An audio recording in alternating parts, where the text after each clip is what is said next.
Hey all, this is Mikro back with another video, and this one's going to be an updated tier list. It's been 2 weeks since the last one. There's been some movement on this tier list, but not a ton of movement. It's mostly the upper echelon of builds have kind of been refined, and then people have figured out which ones there are the best. And there are a few classes that there was a debate before which build is better, and at this point there's one build that seems to be better, and the other one is not obsolete, but not really run as much anymore. And then I've had some updates to the healer tree because I think that there's just basically a tier gap between Ice Goblin and other healer weapons in terms of army util and survivability it's able to provide. That being said, that's a little bit of a take, but it seems like everyone that runs Ice Gauntlet tends to be doing better right now in wars. But Rapier is still a solid choice. Hatchet's still a really good choice, especially if you know the animation cancels with Hatchet. If you don't know the animation cancels with Hatchet, it's not nearly as good.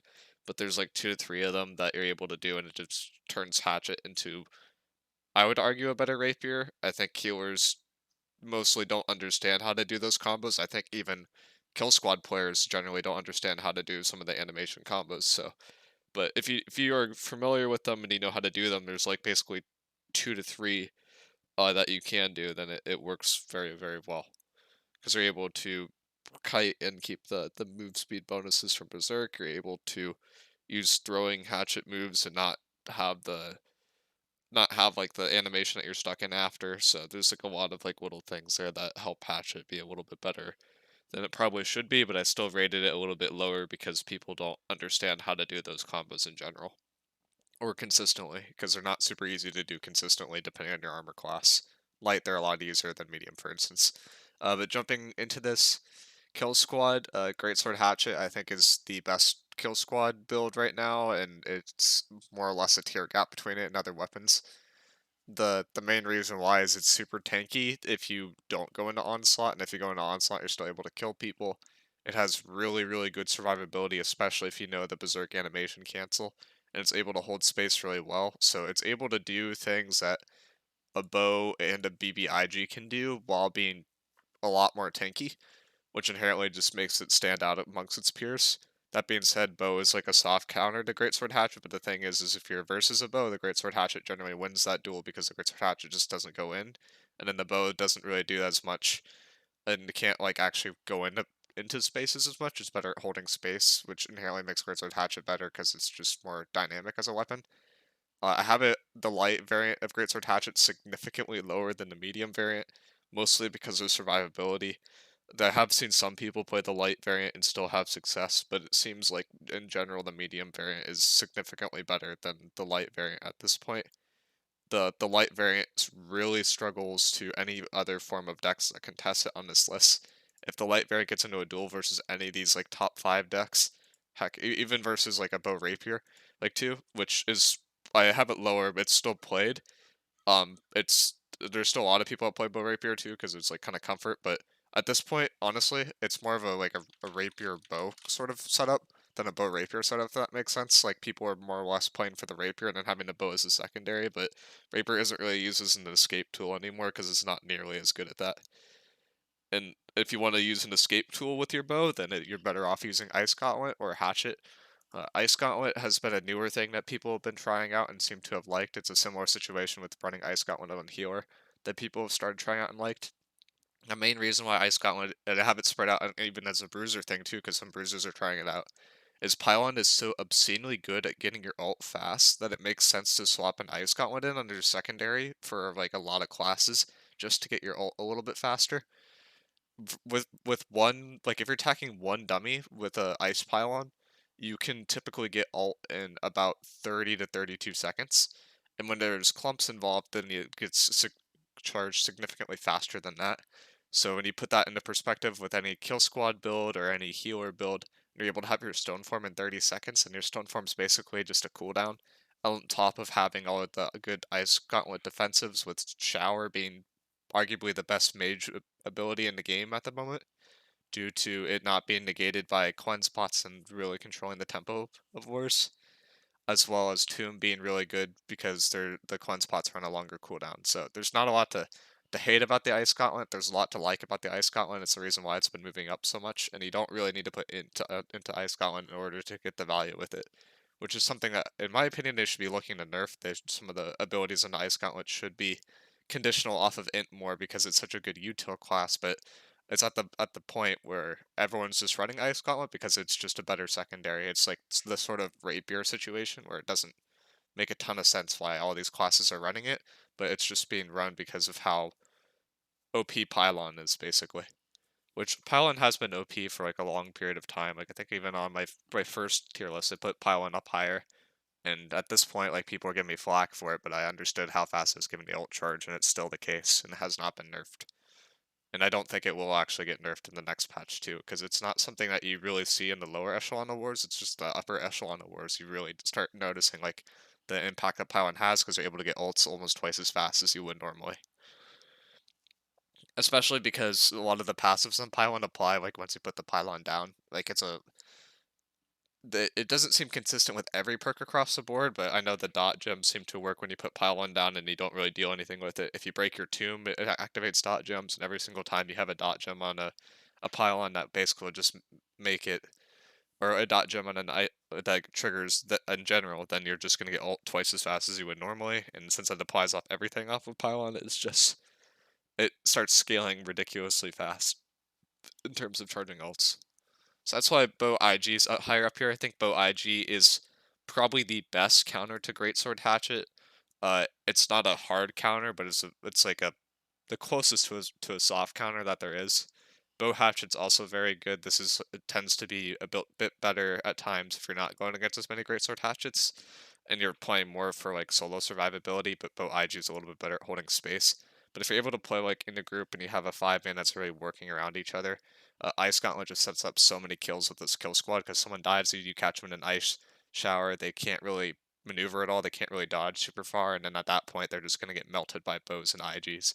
So that's why IG I think is generally a better weapon for bow players as well as for healers, because if your healers are being supported by other people and they are able to catch people in an ice shower, and because healers naturally stack a lot of refreshing, they'll have a lot of ice showers, and it just naturally works out very, very well.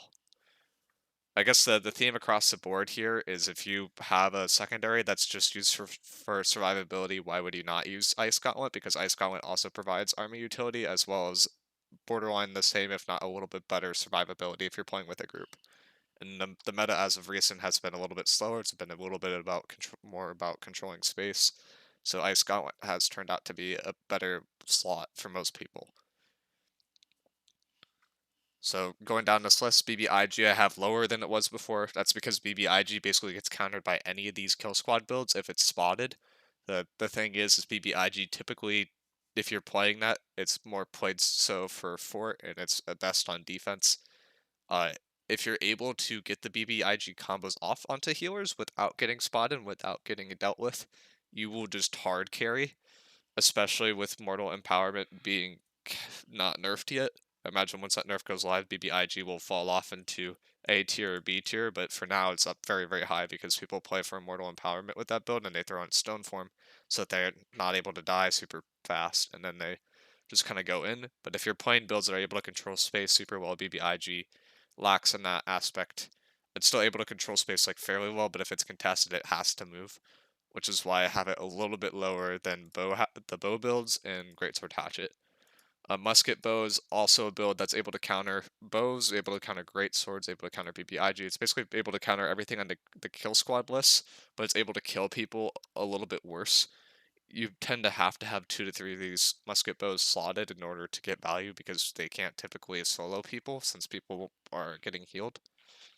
But if done well, bow musket can feel very, very oppressive and is very solid. Rapier bow I have a tier below because it's really good damage, but you don't gain that much more damage than just being a bow main with a better secondary that provides better army util slash escape. Like if you're not able to do the hatchet, like the hatchet animation cancels consistently, then rapier bow I think is a really good alternative. But you have to be somewhat offensive with this too, because if you play just for the defensive on rapier bow, then you're playing a worse ice gauntlet in my opinion at the moment. And if you're playing for the pure offensive aspect, it could be good, but then it's not that much better than a bow in the first place. So it's not that great, but it's not bad. So that's why I have it in A tier. It's like it's a solid build, but it doesn't like kind of break the game like these other builds do. The hatchet build in particular, when you get to the animation cancels, basically makes it a tier higher than it would be normally when I put it on this list. But if you don't know the animation cancels and or you're not consistent, this is where I would rate it. Great sword, great axe. I think it's still good. It's like probably the best diving build that there is on this list still. But diving builds in general have not fallen completely off, but have definitely fallen out of meta. There are a few people that still like rock the light builds and are still like getting success with them, but I'd say the numbers are very, very low. And then depending on the war, they will either do insane things or they'll do absolutely nothing. And when they do absolutely nothing, it tends to be armies that are a bit more focused on protecting their backline, which has been the shifting meta. It's been a little bit more similar to EU for a little bit, and that started with people slotting the light BBIGs it, so then people have to deal with the BBIGs, and they can't just die for free into healers, because then they'll just die by BBIGs, so it's like basically the way that things have developed have made Great Sword, Great Axe not particularly safe to run, but it's still viable. If people are not looking at you, this is probably the best build on this list to just hard carry in a war, but if people are looking at you, it's a lot worse. Greatsword Hatchet's it's like Greatsword Great Axe, but a bit more survivable. Again, this would go up a tier if you knew how to do the hatchet animation cancels. That being said, most people, even in the best companies in NA, cannot do the hatchet animation cancels consistently, even in light, which from someone that is learning to do them in medium, it is a good 2 to 3 times harder, and the window is so much smaller to get the combos right in medium than it is in light, so it's just surprising. But hatchet is able to have a lot of survivability to add able to add a lot of survivability to this kit. It's able to add consistent pressure. There's not a lot to not really like about the hatchet. I just have it a bit lower than Greatsword Great Axe because at this point, if you're playing in light, the medium variant is just strictly better, to be honest. Because you're not able to dive super hard in the current meta. But if you are able to dive super hard and people are like soft contesting you, but you don't want to go all the way to going medium, then it's not a bad build. Like I'd say, like if the most creative variant is Greatsword Great Axe, and then you go to Greatsword Hatchet, and then after that you go to Greatsword Hatchet and Medium. You don't really lose much of the DPS when you go up the chain, but you definitely lose the catching potential. When you get to the point where you're playing Greatsword Hatchet and Medium, it is definitely a zone control build. It's not a chase build anymore, and these two builds can chase, and they don't tend to zone as well because they just get forced out. So there's some playstyle differences, but I think the zoning aspect is something that has been meta for a bit and is one of the main reasons why more and more kill squad or DPS oriented builds have been being run and less support builds have been run, but I'll get there in a second. BB Warhammer is another build that's like up here that is interesting that it seems like only Nevlin and NA could actually pull it off successfully, to be honest. It's nothing against like other people's skill per se, but the combos are very, very fast. It's basically just all based off of the Wrecking Ball knockdown because that is the ability is not affected by freedom. So then you do the classic old BB combo with grapple and Azoth, and you do that whole chain, and you are able to one-shot people very, very quickly, but you have to do your inputs very, very fast, and you have to aim very well, and you have to not miss many shots. So it is mechanically probably the highest skill ceiling build on this list, but it's not super consistent to do. It at first it seems like the Wrecking Ball stun would be very easy to avoid, but the way that Nevlin's kind of shaped that class just makes it inherently a little bit better than what I would have had before. What like before Nevlin was around, I had it down here, like all the way down in C tier, but now that he's kind of popularized it, I would definitely move it up a lot. Uh, the way that he uses Wrecking Ball that's really advantageous is there's some things with melee weapons where you can jump off of high grounds and then you could use like Wrecking Ball or Shockwave in the air and it could still stun people. And he's able to do that consistently with Wrecking Ball, and healers aren't able to see him out of their peripheral vision, so he's consistently able to get those one shots off. And even in like a normal fight, he's still able to somehow get those off consistently or land a shockwave into a Wrecking Ball or something along those lines, and enough to get the job done. Or if he sometimes he doesn't even need that and he can just go with the BB. But you need to be very mechanically good to use this build, especially because it almost always requires 150 con, so you're not able to drop that any lower. So, and you probably are looking for a near or the best in slot BB with enchanted flame attunement and keenly empowered in order to pull this off consistently. SNS Hatchet has fallen off a lot. It seemed there were like 2 or 3 people in NA that were still rocking this build as sort of a marking build. They would initiate fights and then they would back off with the hatchet. So it was very similar to Greatsword Hatchet and how Greatsword Hatchet's usually used as a bait build. Like people will go for it and then other people will get value in that group because people are going for the Greatsword Hatchets. And the greatsword hatchets won't take a lot of damage because they are very tanky until they go into onslaught.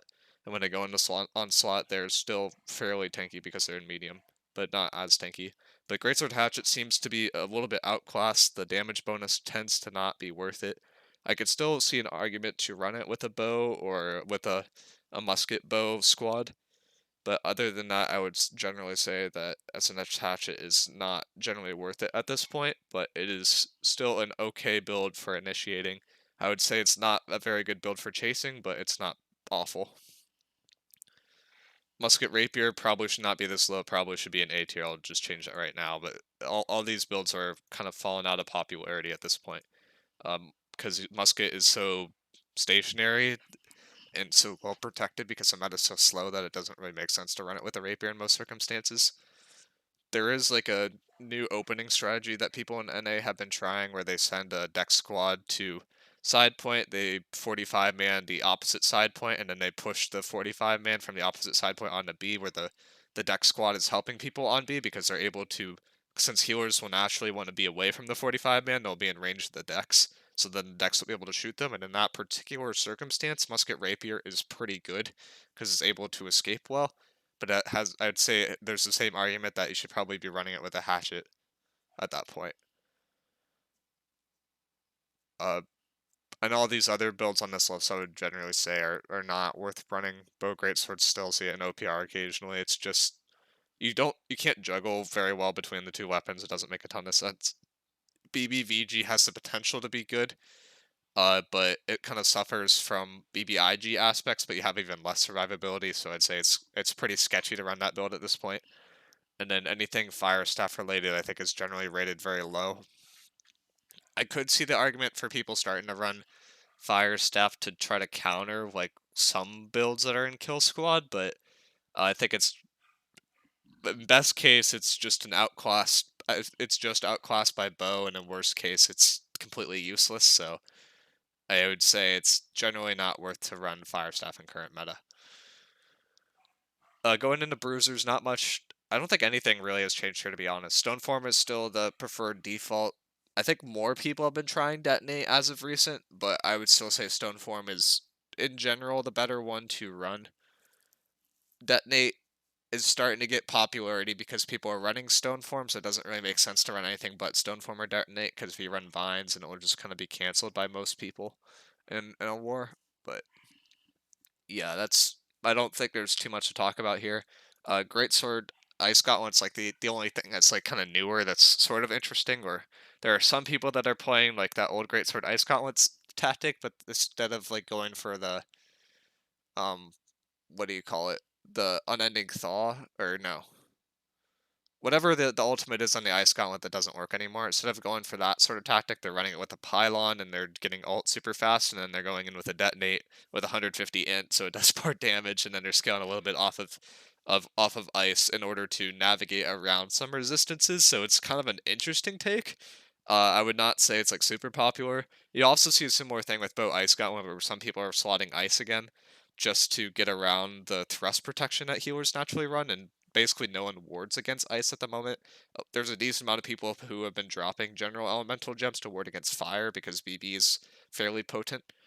But yeah, so it's kind of an interesting aspect. I would not say it is fully tested yet. It's been a newer thing. It's been only tested for 2 or 3 days, but it seems more solid than anything else on this list. And I would say that there's a tier gap between that, but I would not say it's completely viable yet, but might be worth testing in the near future. And we'll see within 2 weeks if it ends up being meta, or if it ends up just kind of being a niche thing that some people are still playing around with.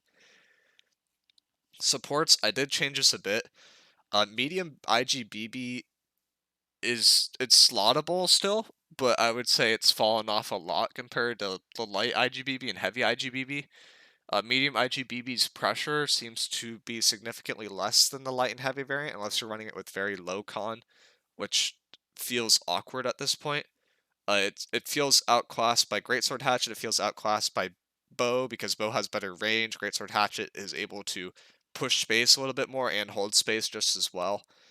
I'd say that in general, there's been a push to run IG VGs and to not run another support build in most circumstances because of this.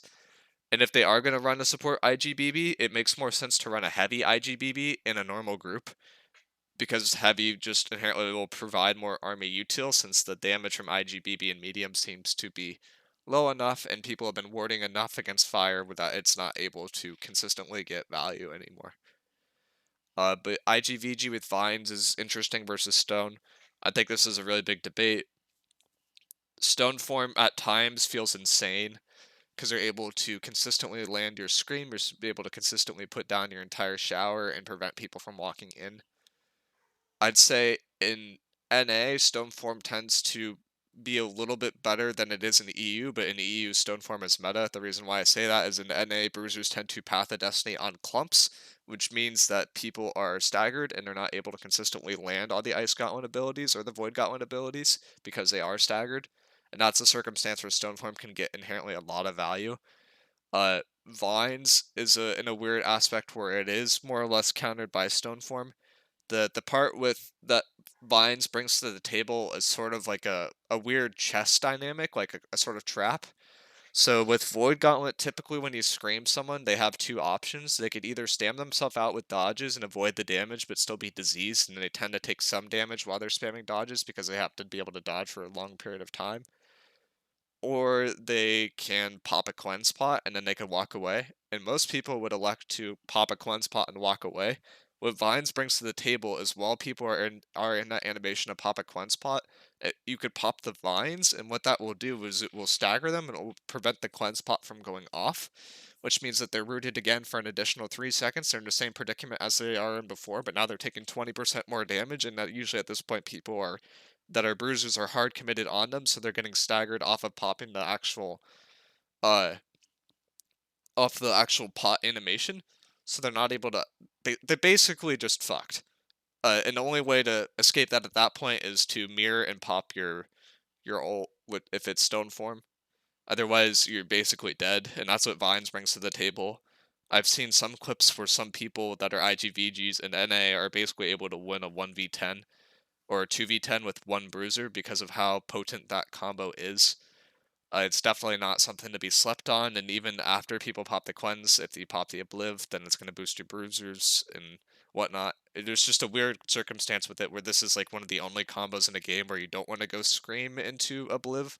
You want to actually go scream into vines and then drop the obliv, which doesn't make a lot of sense until you actually play with it. And the reason why I drop the obliv later is because you're going to lose you're gonna lose your fortify from Void Gauntlet, which is like one big problem because you're running vines, and vines takes you off your current weapon and removes all your passives for some reason.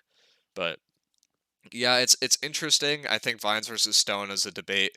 It's honestly more of a personal preference. I just think the vines puts you in circumstances where you could hard carry a lot better than stone form, but stone form's a really safe option.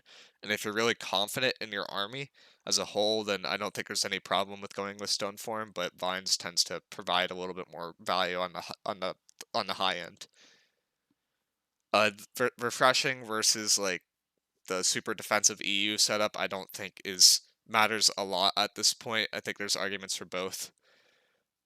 I think you could kind of point fingers either way and say which one's better. I think there's an argument to say, hey, fuck both you guys that are in this group. Like, you should just be running 5 to 7 refreshing and then run enough defensives to live, which is where most of NA is at. But I know EU is super in favor of the full defensive variant. But the upside of that is you get more ice showers, and more ice showers just basically means people can't get through gates as easily. So you see gates in NA being held very, very tightly, and you see people in EU walking in for free. And it's a partially of like a way of how EU breaches gates with baiting people. It's also partially a way because NA runs and has so much more uptime with ice gauntlets that there's only like a 4-second window with 2 ice gauntlets on a gate in NA because people run so much refreshing. Versus in the EU, that's like nowhere near the case. There's always windows to walk in. So I think it's a preference thing, but end of the day, both are very good and they outclass every other support build. And every other support build on this list, I would say at the moment it is better to run either a kill squad build or a tank build in a support build slot than running another support build unless you're running an IGVG. And typically with IGVG, you don't need more than 6 if your army is very, very good and coordinated with your IGVGs, but I have seen them be up to 12 if people are not as coordinated. The main thing is if your bruisers are not that good, you really need to be careful about all ending on slotting a ton of IGVGs because it's super dependent on your bruisers being good. And if people typically slot like 12 to 15 bruisers and there's 12 IGVGs, it's not like a ratio that you really could take advantage of as much as you would think. Your bruisers will not have the combos in time to combo with the IGVGs because IGVG inherently has a lot of refreshing built into the kit and you will have cooldowns faster than your bruisers have. So I would in general suggest to lower the amount of IGVGs up the a little bit on amount of kill squad builds to protect your backline, or up the a little bit amount of tank builds, which tank builds, as I'll get into a second, provide a lot more utility than some of the support builds on this list. IGBB has taken over as the best default tank build. I'd say Great Axe Warhammer is very, very close to IGBB, but it is so dependent on the bruisers being good for that role and matters that are like kind of hard to describe. Like you're looking for a bruiser that's really tends to focus on clumps, is very mechanically good, is very good at stand management and won't die. Basically, any bruiser that is able to hyper carry when given a bunch of resources is best in this like Deady Point tank group as a bruiser. EU tends to run this in heavy. NA almost always runs this in medium, and I would argue that the medium setup is better if you have a better bruiser. But if you're looking to just fill the role, then heavy makes sense. But I wouldn't personally go through the bother of knowing bruisers and how much they have to spend for their BIS sets. I would not level up a tank set unless you have it from another meta. And if you have it from another meta, you probably don't have it with Shirking Fort and Freedom. So I would say stick to your medium set if you're gonna play this on point in general, and just find someone that could play in that medium set on point, unless you want to drop lots of gold in order to roll what you want for heavy. There's an argument that it's better in heavy. I'm not really sure about it at this point, but going back to IGBB and why that is by far the best weapon, the change that's been made to IGBB is BB is actually the secondary and IG is the primary now, which makes sense when you start thinking about pylon and you start thinking about if you dodge, your pylon automatically fires again. There's abilities on the Ice Gauntlet like the keenly empowered abilities that don't appear to work if you swap off your ice gauntlet, but there's other abilities like room glass that they are able to. It seems inconsistent at this point and requires testing, and hopefully I'll be able to do better testing on that and put out a video on that in a bit and update you guys with that. But ice gauntlet, as I talked about earlier, is able to get ult if you are shooting one person in about 30 seconds given ideal circumstances. So when you factor that into account when you're shooting groups of people, you have pile on burst, which is an AoE that basically ticks your ult as if it was a single target. Then it's able to get ult super, super, super fast. So, and when you get those ults fast, what's been typically run as of recent, you're either running vines with this or bile. In EU, people run Stoneform with this build. I think that is criminal, and it's the like one of the biggest mistakes you could ever make.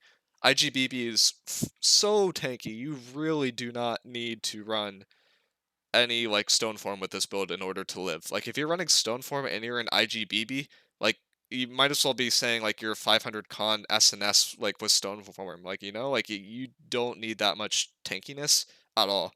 It is very tanky on its own. It is the most tanky build in the game. It is also arguably the best shot caller build in the game because it doesn't require a lot of brain power to play at all times, but the plays you make are more conditional.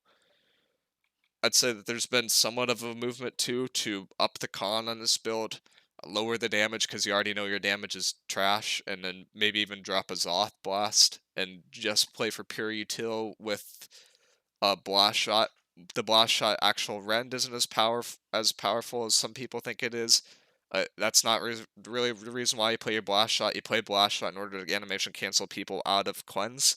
So if someone is screamed, they will not move if they're hit by a blast shot, and it will prevent them from getting their cleanse pod off, which results in clumps dying.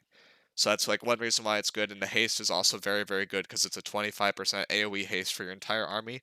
And if there's circumstances where there's no shower and your IGVG is able to use that haste, get in, get a really clean scream, and get out for free, it can hard carry in some circumstances.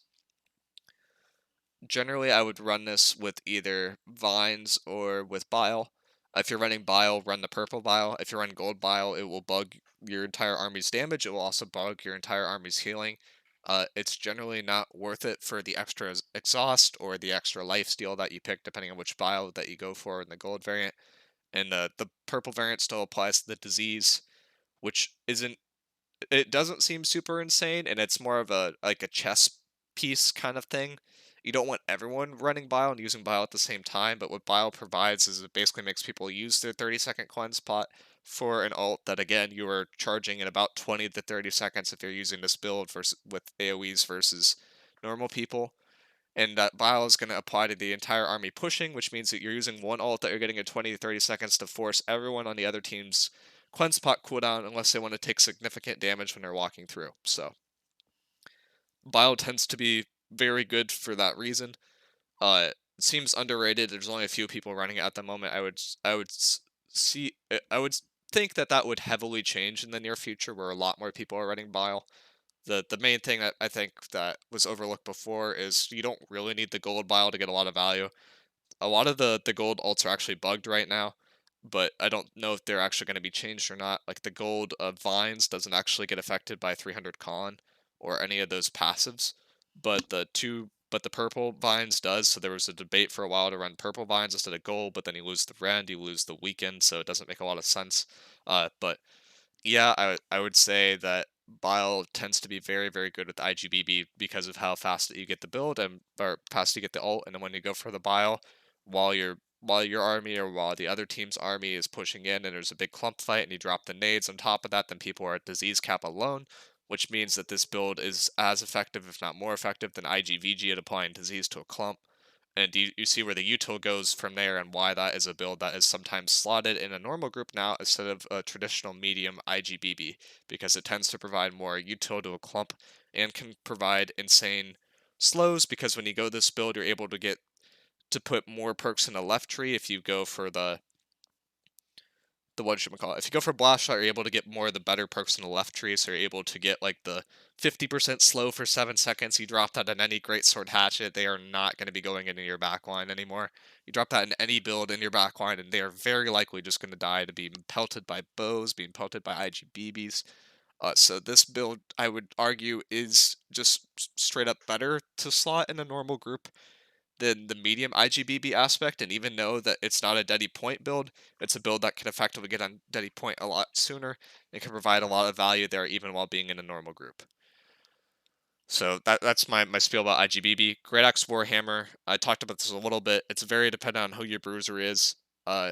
And dropouts, we're only confident in two bruisers being significantly good at this build, and the other bruisers that we slot in this build are purely just not up for mechanics, but because we know that they'll positionally do the job well. It is one of the hardest builds to master as a Deady Point player. It is also the hardest carrying build in the entire war. Uh, I would argue at the current moment. So if you're able to find someone that's good for that build, I would definitely put them there. Basically, anyone that likes to pad, likes to farm big numbers as a bruiser, they will love playing that build. The dynamic it brings to the table where there is nowhere to be safe from a shockwave on point is cannot be understated. A lot of people tend to go to point in order to heal up. When they go to point and then they have to spend dodges versus shockwaves, that makes it so that going to point is generally not worth it. And that sort of shifts the whole dynamic of the war, and it makes it so that people don't really know where to stand. And they're able to just get like free point tick off of that alone for free. So I would heavily recommend trying this build in a point group if you have not already. There are two ways to run it in a point group. Uh, we depend on if it's attack or defense, which way we're running it, but I think that there's no argument just to run it like one way or the other. You could run it in a three-man as like a bruiser heavy IGVG or IGBB. because IGBB again provides almost the same value as that with a double group heal group where one runs beacon, one runs orb, so that you're basically able to double pocket your bruisers. Your healers are also able to pocket themselves. That does not seem significant until you realize that the common strat is for to send these groups to B. People tend to hop off a B and try to farm the healers. So when the healers are able to pocket each other, like if one is getting doved and the other and pops a sacred on themselves and the other is able to pocket them, then basically they're just able to live better.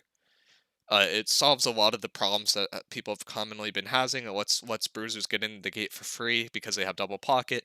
They're able to swing on IGVGs, which means IGVGs are not able to pop the shower because again they will be staggered unless they are running the stone form variant and they have the ult, which in that case they're popping an ult for neutral pressure, so you're getting a ton of value. Uh, yeah, basically there's almost no reason to watch to not run this, and if you're kind of worried about it, then I would watch some of my other like advanced attacking guides, like recent like war roster build guides, because I think this is probably the heaviest or like the easiest build to hard carry on in a war at the current meta. SNSVG I think is heavily underrated still. It is absolutely insane if you play it right. I made a build guide video on this. I think some people, the people that tend to get slotted for this build, I would argue are playing it fundamentally wrong. I would argue that you're playing for the VG and your SNS is more of your secondary, so I'll phrase it that way so it's more clear. But VG is your primary with here, so you're still getting a ton of value like other builds. And then your SNS is your secondary, so when the clumps actually happen and people are able to go in, you drop your util, you drop your oblivion for not for necessarily for cleansing or stripping people's buffs away. I would argue that this is a circumstance where dropping oblivion for the stamina is the primary reason why you're dropping the oblivion, and then you go into your your SNS, you're putting up your fortify for your bruisers so they don't die when they're getting collapsed on. And then when you have tempo again, then you go back to your VG and you swing without tempo. Very good build. You don't really need a lot of int with this build in order to succeed. You could probably run 0 int if you want to. You could run up to 200 int if you want to. I would probably not put any damage into the SNS. There's also the bug with Trenchant Strikes and Plague, or Trenchant Rend and Plague Strikes that you can do where you swap off your SNS, swap back to your SNS. That cooldown will not be there. That inherently makes this build a lot better at blowing up single target people. This is a really good build on defense in order to, or on yeah, it's a really good build on defense to deal with people that are like heavy IGBB who are spawn or just camping the B gate, because you're able to put a mark on them and they're able to get blown up more easily. People typically run that more over now instead of putting Dex anchored on B gate and trying to stop the repair because they cannot break Dex cannot break that repair through the body block, but a heavy BBIG is able to live there and be able to break it. So yeah, a very good build, heavily underrated. VGBB has a lot of aspects that are very, very good.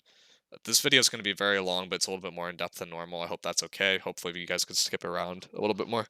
But VGBB, the one of the best builds in order to deal with heavily clumped metas. Like there was a attack in NA yesterday where a company called Boogaflu literally sent 40 people through the B gate as an actual strat, and they thought that would actually work. VGBB, it would be like the build that would counter that sort of Zerg strat every single time. Because you have disease on your VG, you have disease on your BB. What I've been trying out with it too is running Bile with it. So it's and all these like things, they don't seem like they've slowed the army down. Like you would argue, like, hey, you're not running an ice gauntlet, people are just gonna run through for free. But VG Orb actually applies a 30% slow for 3 seconds. Bile actually applies a slow for a decent amount of time as well. BB, if you are running the net shot and you are running the blast shot, also like can provide slows inherently due to how stuff works when you take damage from people at the moment. Uh, so like if you're in medium and you get hit by an attack and you get staggered, it's not a melee weapon, but it still kind of works out that way when you take into the fact that if you use blast shot correctly, you're hitting them in a spot that they will not have grit, like when they're going for a cleanse pot, when they're going for a maelstrom, when they're going for a grav well.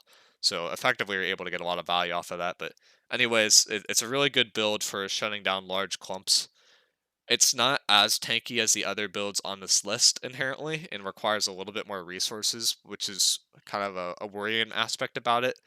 But the bright side about it is you're able to use your VG as your primary, which is like how I'd argue you'd play it with SNS. And I think both these builds are in a similar spot where if you run them with 300 con, they are super tanky. They are able to do okay util, decent damage. The VGBB is a little bit better towards AoE applying disease, and the VG SNS is a little bit better at supporting your bruisers and actually being able to help them live a little bit better.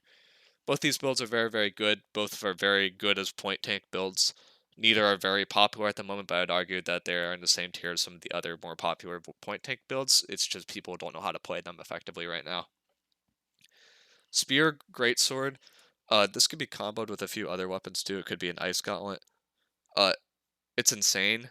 The reason why it's insane is because how fast spear gets you ult charge. You can get ult charge with spear in a clump in about 5 to 10 seconds, and then use that for stone form and use your secondary to kind of go off during that time where you have the stone form active. It seems a little ridiculous. It's because of the way that the bleeds work, and for some reason, spear applies damage very, very fast. There's also some techniques with this build that make it a little bit better, like you could do heavy animation cancels, or you cancel a heavy attack into a light attack, and then that will apply a plague strike. You could if you're running Cyclone with this versus what do you call it, with versus sweep, that's the big debate. Sweep will apply plague strikes a little bit better versus single targets. Cyclone will help you live a little bit better. There's also debate if you want to run this in medium versus heavy. I think most people at the moment would prefer to lean towards the medium. The argument for the heavy is if you're not able to consistently dodge all the stuns on point, then heavy might be a little bit better. But generally, if you're able to dodge stuns on point, this is a good build. With the right pilot, it can be S tier to A tier, but it depends on the pilot, in my opinion. So high skill cap, because you run this with and if you bring skewer, so you could use that on people that are just say going for a detonate or trying to clash into a clump. The actual skewer is an AOE if you time it right and if you position it well, which not a lot of people realize, and that will apply 40% disease, so, or 40% weaken, so anyone's damage at that point is null. So very, very good. Uh, the the what do you call it? Perforate. You get a fortify from it if you run the perk. Applies a 30% rend to a single target.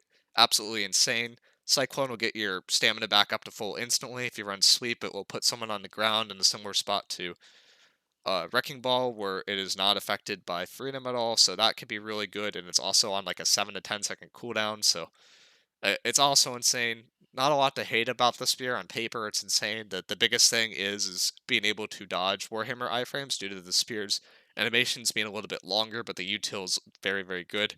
So if you're able to dodge those, if you're able to consistently pop your stone form, which and again you get this in 5 to 10 seconds with this build unironically versus clumps, versus non-clumps it's typically like a 20-second build time. It is a faster build time than IGBB. There's some people that are arguing, hey, what if you go spear IG and then we build ults in like 10 seconds to 15 seconds consistently? And then we'd have fun with that. There's a lot of fun things that you can do with spear. It's just not been worked out yet, but it seems best in a tank role than as a DPS role at the moment. IGBB without pylon, you don't really see these anymore, to be honest. Like this could even be lower. This could be in like B tier.